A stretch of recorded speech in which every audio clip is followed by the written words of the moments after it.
구매하시게 된 이유가 어떻게 되시나요? 더 뉴 모하비랑 맥스 크루즈. 2013년식을 선택하신 이유, 모하비 마스터 같은 경우에는 요소수 모델은 배제를 했었고요. 풀타임 4륜구동 모델을 선택하신 이유, 저희 아버지가 카센터를 하시는데 장점은 뭐가 있을까요? 강력한 힘과 정숙성 풀타임 4륜이다 보니까 가는 느낌이 달라요. 강한 견인력을 내기 때문에 차박 캠핑 해보셨나요? 저는 연비가 되게 좋은 편이라고 생각을 해요. 단점은 항상 사람들이 물어봐요. 프레임바디 안 불편하냐? 요 차를 지나가면은 평소에도 오프로드를 즐길 수 있습니다. 사골이라는 얘기가 많지만 구질병 같은 경우에는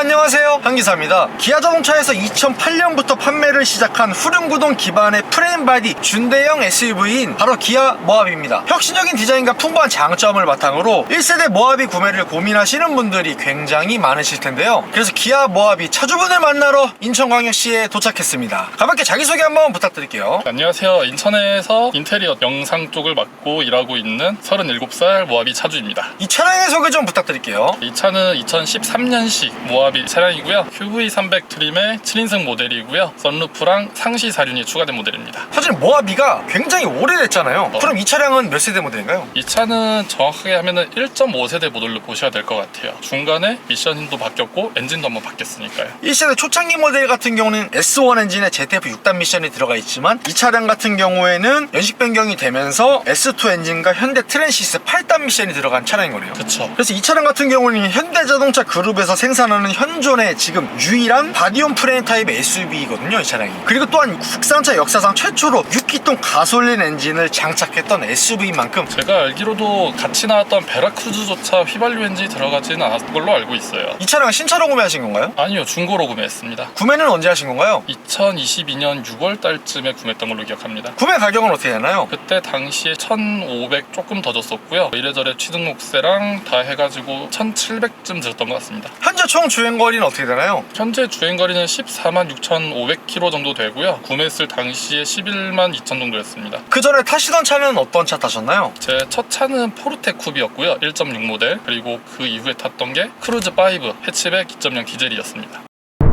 모하비를 구매하시게 된 이유가 어떻게 되시나요? 제가 사회 초년생 때 첫 차로 이제 포르테 쿱을 탔었는데 그때 이 모하비가 나와 있었거든요. 근데 그때는 이제 사회 초년생이었고 언젠가는 내가 모하비를 꼭 타고 싶다라는 로망이 있었죠. 각진 디자인, 남성다운 디자인도 마음에 들었었고 V6 3000 엔진, 남자라면 로망이 있는 그 V6 3000이 되게 저한테 꿈이었어서 로망이 있었기 때문에 구매를 한 거였죠. 그러면 차주님, 이 차량 장시간 오랜 기간 판매가 됐었는데 2013년식을 선택하신 이유 있을까요? 더 뉴 모하비나 모하비 마스터 같은 경우에는 요소수가 들어가는데 저랑 같이 현장 일하던 분이 요소수 때문에 한번 피를 본 적이 있어요. 그때 요소수 대란 아시죠? 그때 갑자기 요소수가 없어서 운행을 못하게 된 거예요. 이래야 되는데. 그래서 요소수 모델은 배제를 했었고요. 그러다 보니까 1세대만 남았는데 너무 앞세대로 가면은 S1 엔진의 6단 미션인 거예요. 완전 초창기 모델, 그죠? 그쵸. 그리고 DPF도 없으니까 서울에 자주 들어간 저로서는 심장이 콩닥콩닥 하는 거죠. 이게 언제 못 들어갈지 모르니까. 그렇죠. 언제 차가 접근이 제한 금지될지를 조마조마하는 거잖아요. 그쵸. 네. 그래서 지금 2013년식 DPF도 있고 8단 미션도 들어가는, 그리고 요소수도 안 넣어도 되는 차량으로 선택을 했습니다. 이 차량 트림이랑 구동 모델 선택할 수 있는 게 다양한데 QV300 트림에다가 풀타임 4륜구동 모델을 선택하신 이유 있을까요? 모하비 하면은 강인한 이미지 때문에 풀타임 4륜구동이 타고 싶었는데 KV 모델 같은 경우에는 에어서스가 들어가더라고요. 저희 아버지가 카센터를 하시는데 에어서스가 지금 재고가 없어요, 서비스 센터에. 그래서 비품을 사든지 아니면은 뭐 해외에서 이제 구입을 하든지 해야 되는데 그거는 너무 좀 싫었었고, 그렇다고 상시 4륜을 포기하기는 싫었는데 JV에는 또 상시 4륜 선택이 없어요. 옵션이 파트 4륜만 들어가요. 그래서 QV 모델에 상시 4륜 옵션이 들어간 차를 선택을 한 거죠. JV300에는 풀타임 4륜, 상시 4륜 구동이 옵션을 추가할 수가 없고, 그리고 KV300 모델 가게 되면 에어 서스펜션이 들어가는데 에어 서스펜션 수리에 대한 압박이 있으셨기 때문에 그냥 QV300으로 가신 거네요. 그렇죠. 그리고 이 트림명이 JV, QV, KV잖아요. 앞 글자가 플레임 카드 중에서 잭, 퀸, 킹 카드에서 따온 거고 뒤에 글자 V 같은 경우는 V형 엔진에서 따온 나온 것 같다는 카더라 통신도 좀 있더라고요. 제가 알기로도 그게 맞는 걸로 알고 있어요. 그러면 차주님께서 이 차는 중고로 구매를 고민을 하셨을 때 2010년 초반에 연식에 있었던 가솔린 모델들은 고민 안 해보셨나요? 가솔린도 고민은 했었는데요. 일단 가솔린은 380이랑 460 두 개가 있는데 그래 어차피 이왕 살 거면은 460을 보자. 그래서 460을 봤는데 저의 중고차 구매 기준에서는 맞지가 않았었어요. 저의 기준은 12만 킬로 이하에 아까 말씀드렸던 이제 에어서스가 없는 모델을 찾고 싶은데 일단 12만 킬로 미만도 없었고 전부 다 KV 등급이라 에어서스가 무조건 들어가 있더라고요. 그래서 포기했습니다. 모하비와 동시에 구매를 고민했던 차량이 어떤 게 있을까요? 맥스 크루즈 있었고요. 그랜저, K7, 임팔라, 그리고 캡티바랑 더뉴 모하비랑 지금 신형 모하비 더 마스터 이렇게 고민했었습니다. 그럼 그 차량들 포기하신 이유 뭔가요? 맥스 크루즈랑 그랜저 같은 경우에는 그 계기판 쪽 조명이 블루라이트가 나오잖아요. 현대차니까 그죠? 근데 저는 그게 싫었어요. 왜요? 첫 차가 포르테를 타서 그런지 레드라이트가 너무 익숙하더라고요. 워낙 기아차 타셨다 보니까 그 초창기 감성이 약간 노스탈지아가 오는 거예요. 그런 것 같아요. 그리고 캡티바는 46 모델이 2.2 디젤만 나오는데 이거는 쉐보레 자체에서 되게 좀 희귀한 엔진이기도 하고 그리고 전에 이제 크루즈를 탔을 때도 겪어봤지만 희귀할수록 수리가 힘들어요. 그래서 포기를 했었어요. 더뉴 모하비랑 모하비 마스터 같은 경우에는 아까 말씀드렸다시피 노소수 딱 그거 하나 때문에 포기를 했습니다. K7하고 임팔라 모하비에서 이제 고민을 할 때 같은 경우에는 솔직히 K7 임팔라가 엄청 당기긴 했어요. 살까 하다가도 모하비는 또 생각이 날 것 같은 거예요. 6기통 감성과 이 친구의 단단한 디자인. 그쵸. 네. 처음부터 가졌던 그 로망이 계속 떠오를 것 같아서 K7과 임팔라를 포기했습니다. 모하비의 장점은 뭐가 있을까요? 모하비의 가장 큰 장점은 아무래도 이제 V6 3.0 디젤 강력한 힘과 정숙성이지 않을까 싶은데요. V6 엔진이 힘도 좋고 힘이 넉넉하니까 장시간 운전을 하더라도 스트레스가 안 받아요. 힘도 좋은데 조용해요. 전에 탔던 크루즈 디젤 4기통도 있었고 지금 이제 현장에서 일하는 스타렉스도 있는데 둘 다 직렬 4기통 디젤이잖아요. 그 두 모델은 걔네들은 이제 RPM이 좀 올라가면은 쥐어 짜는 듯한 소리가 나요. 그에 비해서 지금 모하비 타시면 아시겠지만 그렇게 크게 시끄럽지가 않아요. 그래서 이 차량 V6 6기통 S2 디젤 엔진에다가 싱글 터보 엔진 그리고 260마력의 56토크를 자랑을 하고 있거든요. 보통 디젤 엔진 타시는 형님들이 걱정을 하시는 게 디젤 엔진의 진동소음 굉장히 걱정을 많이 하시거든요. 근데 이 차량 정차 중인데도 진동소음도 없어요. 또 다른 장점으로는 힘도 넉넉한데 풀타임 사륜이다 보니까 친구들이랑 뭐 어디 산으로 캠핑을 가건 바닷가로 해안을 놀러 가던 친구들 차는 허우적거릴 때 저는 편안하게 갈 수 있다는 거. 이 차는 어디든지 데리고 갈 수 있는 그런 든든함 그게 정말 마음에 들어요. 그럼 차주님 이 차량 풀타임 4륜 구동에 모드 조작하는 것들도 따로 모드들이 있나요? 네, 이 차 세 가지 모드가 있고요. 파트 4륜 같은 경우는 2륜, 4륜 하이, 4륜 로우가 있는데 이 차는 상시 오토 그리고 4륜 하이, 4륜 로우가 있습니다. 그 차이점들은 뭐가 있을까요? 상시 오토 같은 경우에는 항상 4바퀴가 돌아가기는 하는데 앞뒤 구동력 배분을 자율적으로 판단을 해주는 거고요. 능동적으로 그죠? 그쵸. 4H 같은 경우에는 앞뒤를 똑같이 50대 50으로 배분을 해주는 역할이라고 보시면 돼요. 그리고 4륜 로우 같은 경우에는 똑같이 50대 50인데 기어비가 달라요. 원래 뭐 엔진이 한 바퀴 돌 때 바퀴가 한 바퀴 돈다 라고 하면은 4륜 로우가 되면은 엔진이 두 바퀴 돌 때 바퀴가 한 바퀴 돈다 이렇게 생각을 하시면 돼요. 그래서 차주님께서 평소에 주행하실 때는 어떤 모드로 다니세요? 일반 공도 주행은 역시 오토죠.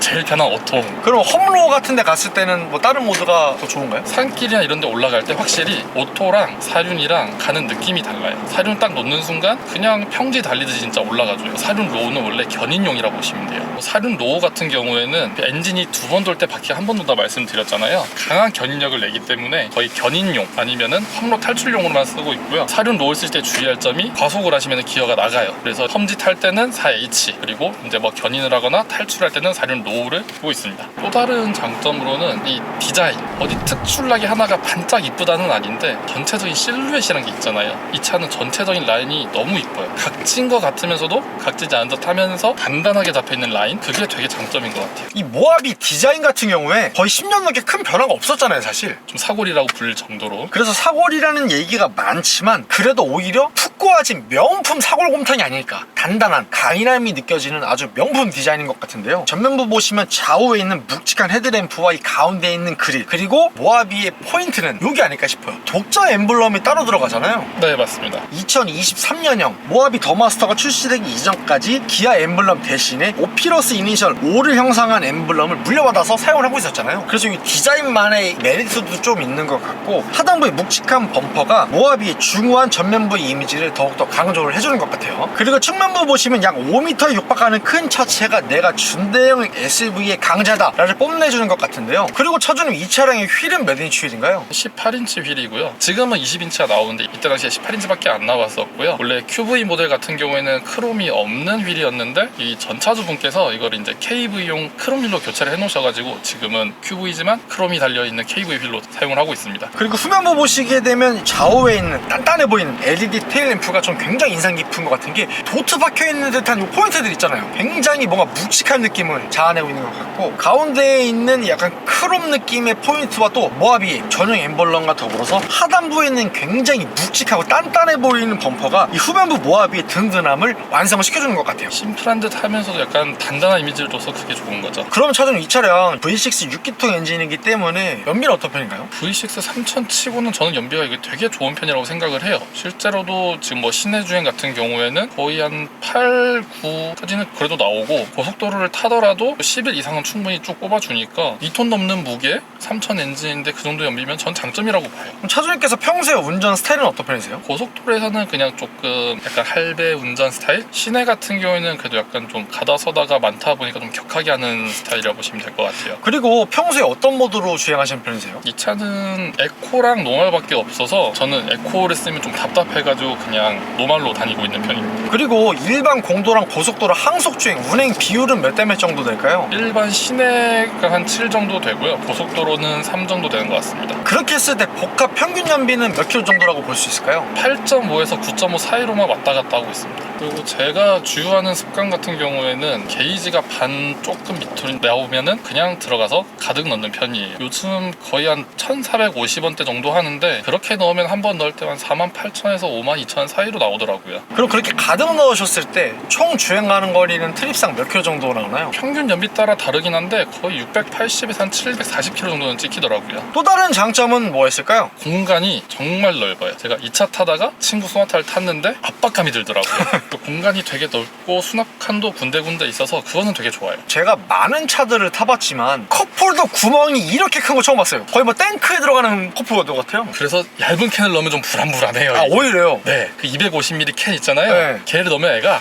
달그락달그락 하고 있어요. 근데 차주님 기어봉과 이 암레스 사이에 센터 콘솔 사이에 컵홀더가 있어서 불편하진 않으신가요? 동선이? 이게 불편할 것 같은데 콘솔도 높이가 좀 있고 여기에 팔을 걸치고 딱 잡으면은 안 걸리더라고요. 전혀 뭐 기어를 끝까지 당기더라도 컵에 안 걸릴 정도로 거리 여유도 있고 해서 전혀 불편하지 않았어요. 보통 르노 삼성 차들 같은 경우는 이렇게 돼 있는데 완전 걸리적거리거든요. 제가 르노는 좀 안 좋아해서 전 르노 코리아 사랑해요. 아이러브 르노 코리아.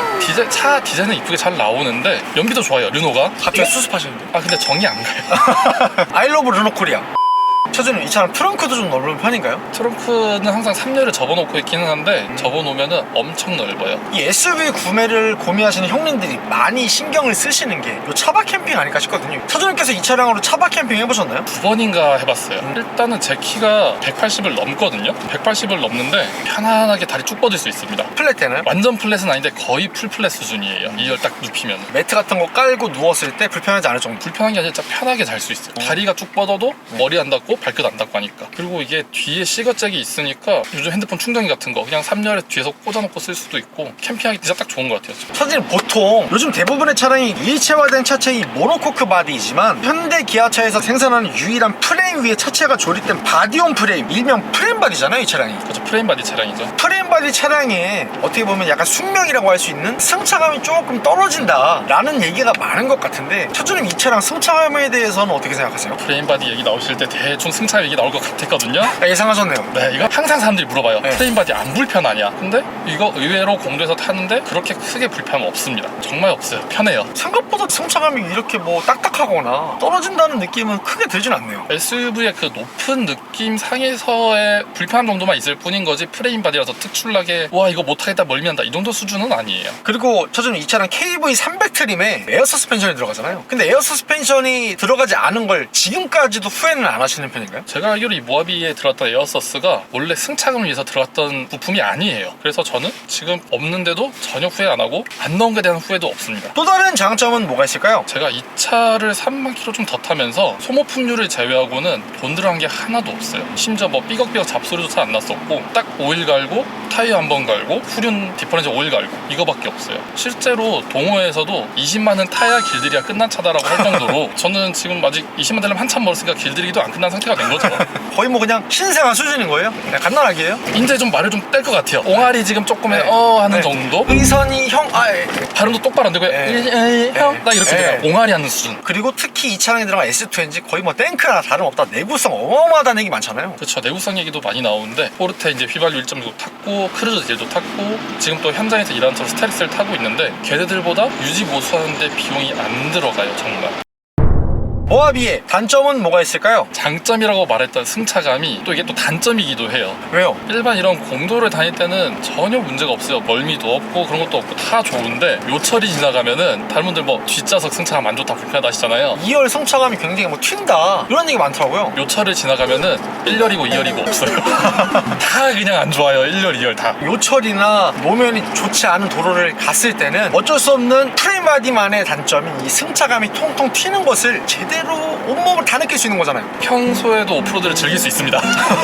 굳이 홈로를 가지 않아도 오프로드의 감성을 느낄 수 있는. 그냥 나 오늘 오프로드 좀 타고 싶은데 그냥 여기 동네 비포장만 가셔도 충분히 즐길 수 있습니다. 그리고 또 하나의 단점으로는 고속 주행 안정감이 조금 떨어져요. 얘가 SUV니까 그럴 수 있다, 차가 크니까 그럴 수 있다라고 하시는데 제가 일할 때 타는 스타렉스랑 비교를 하더라도 높이는 스타렉스가 더 높아요. 근데 고속도로에서는 오히려 스타렉스가 좀 더 안정적으로 달려줘요. 약간 롤링도 있고 아까 말했던 그 요철에서의 승차감을 제가 말씀을 드렸었잖아요. 그게 같이 복합적으로 들어오니까 확실하게 고속에서는 좀 불안한 편이에요. 또 다른 단점을 보자면은 차가 그래도 연식이 좀 있다 보니까 실내 디자인이 되게 올드해요. 진짜 옛날 차 느낌의 핸들부터 해서 오디오 배치까지 약간 되게 올드하고 특히 이 내비게이션 화면 이게 높이가 낮아서 눈이 정말 안 가는 위치에 있어요. 높이가 낮긴 진짜 낮네요. 차는 높은데 내비게이션이 낮으니까 앞을 보다가 내비를 보면은 시야가 많이 떨어져요. 실제로 이 차량 실내 디자인 같은 경우에는 2016년에 1차 페이스리프트된 버전에서 더 뉴 모하비로 가게 되면서 조금 세련되게 바뀌기는 했었지만 그 전 모하비 실내는 2008년식이나 2015년식이나 거의 큰 차이가 없을 정도로 굉장히 올드하고 그런 느낌이 나긴 나거든요. 아재 감성의 차라는 말이 딱 맞는 인테리어죠. 이런 실내 마감들도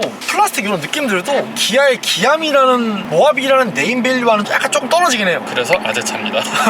그러면 차주님 이 차량 기아 모하비의 고질병은 어떤 게 있나요? 일단 제가 알고 있는 고질병 같은 경우에는 미션 쪽에 솔레노이드 밸브 문제가 있는 걸로 알고 있고요. 그리고 엔진 오일 필터 가스캔 누유? 근데 저 같은 경우에는 운이 좋은 건지는 모르겠는데 일단 미션은 따로 뭐 손을 댄 게 하나도 없고요. 오일 필터 같은 경우에도 뭐 어차피 엔진 오일 교체할 때마다 교체를 해서 그런지 딱히 문제가 있었던 적은 없었어요. 또 다른 단점은 뭐가 있을까요? 이게 지방 사시는 분들한테는 단점이 아닐 수도 있는데 서울에 자주 들어간 제 입장으로서는 주차가 너무 힘들어요. 보통 이런 단점은 카니발 형님들이 많이 겪으시는 거 아닌가요? 노면 주차장 같은 경우에는 카니발이 더 불편할 수 있는데 서울권 같은 경우에는 주차 타워가 많아요. 이게 무게가 2톤이 넘고 높이가 1800을 넘어가니까 애초 당시에 그 타워에 넣을 수가 없는 거예요. 제가 예전에 부산에 한번 촬영을 가서 주차 타워로 들어갈 일이 있었는데 실제로 거기 판넬 같은 데에 주차 타워 입장 금지 차량들 리스트가 적혀 있더라고요. BMW X7이라던가 뭐 이런 큰 차량들 있잖아요. 거기에 이 모하비 친구도 포함되어 있는 건가요? 네, 모하비도 포함이 됩니다. 제가 나름 또 뿌듯하죠. 왜요? 모하비도 그 정도 클래스는 되는구나. X7과 어깨를 나란히 할 수 있다. 그쵸. 예? 그렇다고 합시다.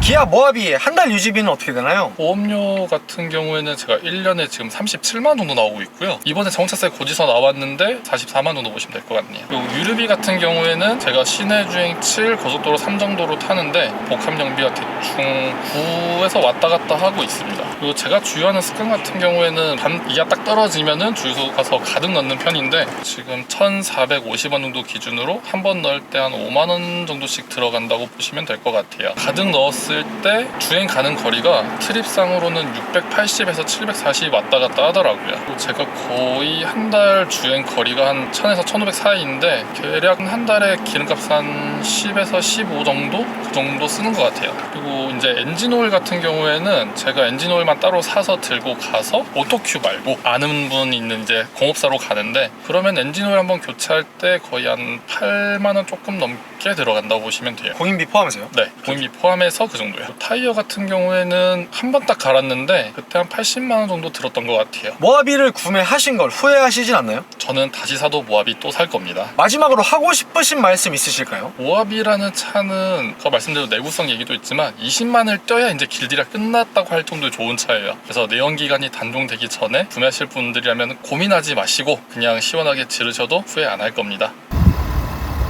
구독과 좋아요 살포시 부탁드리고요. 그리고 제가 차주 인터뷰 촬영을 위해 전국 방방곡 꼭 가고 있으니 아래에 있는 메일 주소로 출연 신청 부탁드리고요. 형님들 오늘도 좋은 하루 되세요.